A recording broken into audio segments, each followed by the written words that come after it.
Hi everyone, hope you're safe and well. This is a video to introduce the final component of the Skills Training Certificate Welsh Baccalaureate, the individual project. The individual project is worth 50% of the qualification, which means it will make a real difference to you getting your target grade and getting your aspirational grades that you're looking for within the qualification. So a couple of things to be aware of before we start planning for your individual project. It is an independent research activity. It should be centered around something that interests you. That's really important and reflects a personal educational choice, pathway or career that you're thinking of. 50% of the qualification, as you already know, should be presented in written form and word process between 3,000 and 5,000 words in length. It is important to stay within that word limit or word count, because one of the learning outcomes that you're assessed on will actually make reference to that.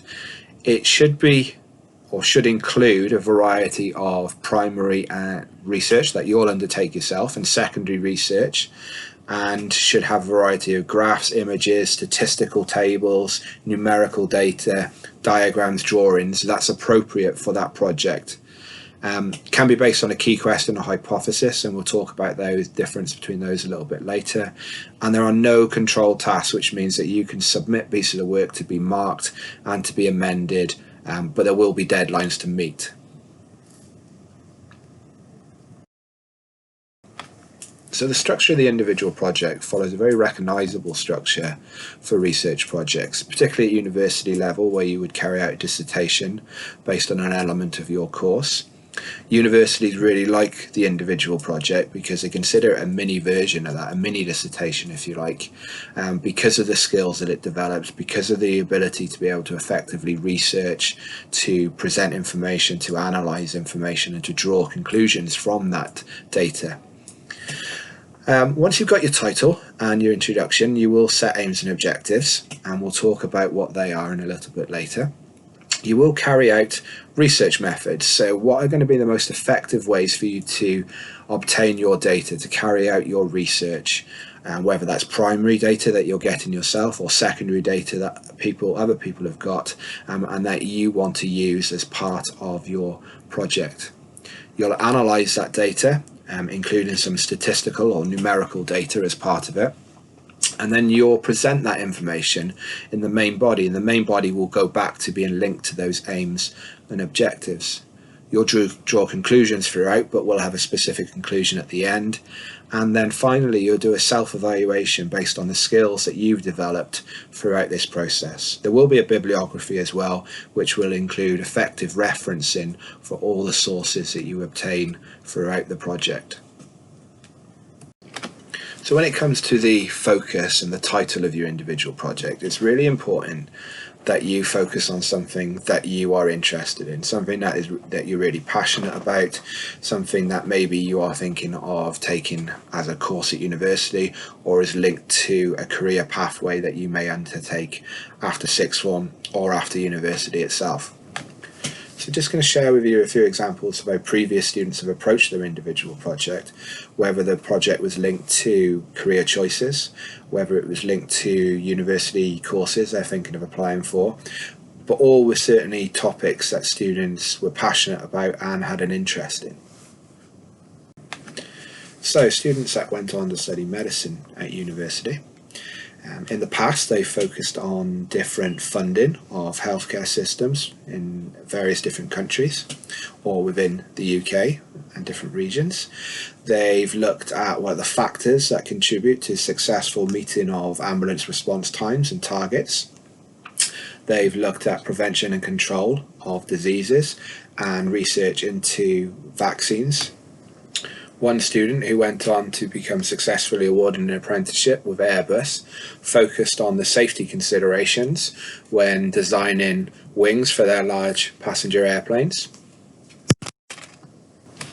And one student who went on to study film and media at university focused their individual project on the economic benefits of films such as Star Wars being filmed in the UK.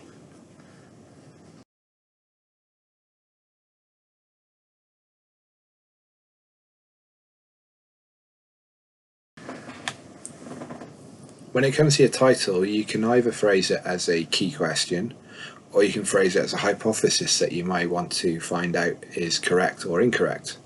And you can see a couple of differences between the two in the examples on the screen now. A couple of other considerations with your titles. You need to ensure that the titles are not too broad, or the scope and focus of the project is not too broad. If it is, that means it will be unmanageable in the time and also the word count that you have to do that, and that can lead to reduction in marks. The other thing is that titles can change over time, and you may find during your research that actually you start to modify the title, the wording of the titles, from the research that you're finding as you are undertaking the project.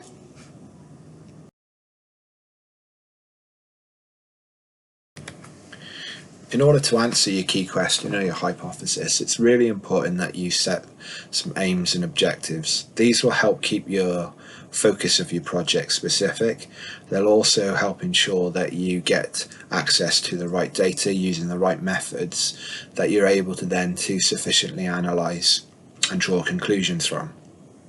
As you can see, the aim is the what do you want to achieve, and the objective being the how are you going to achieve it, how are you going to go about achieving it.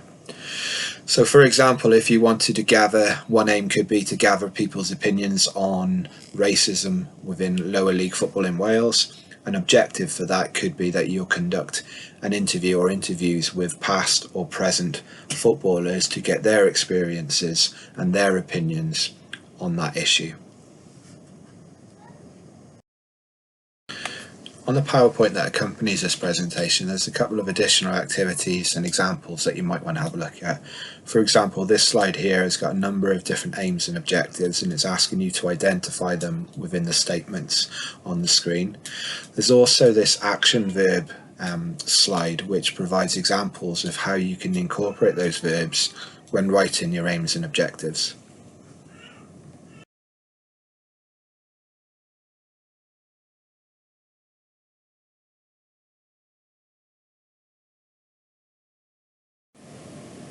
Once the aims and objectives have been finalised, there's an opportunity then to complete the proposal form that you can see in front of you. There's two sides to it.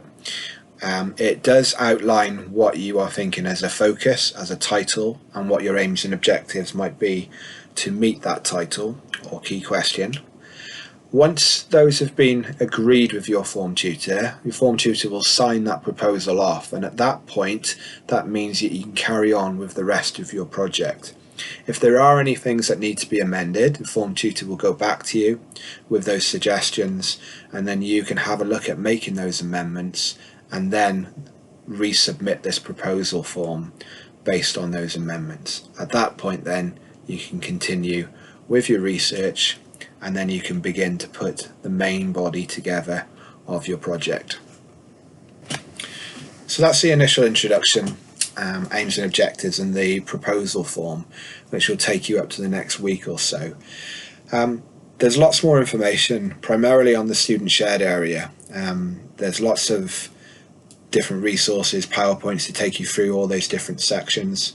There's also examples of projects that students have written previously that you can have a look at how they're structured. Hopefully you found this useful. If there are any questions, feel free to email me. I'm more than happy to answer those as well.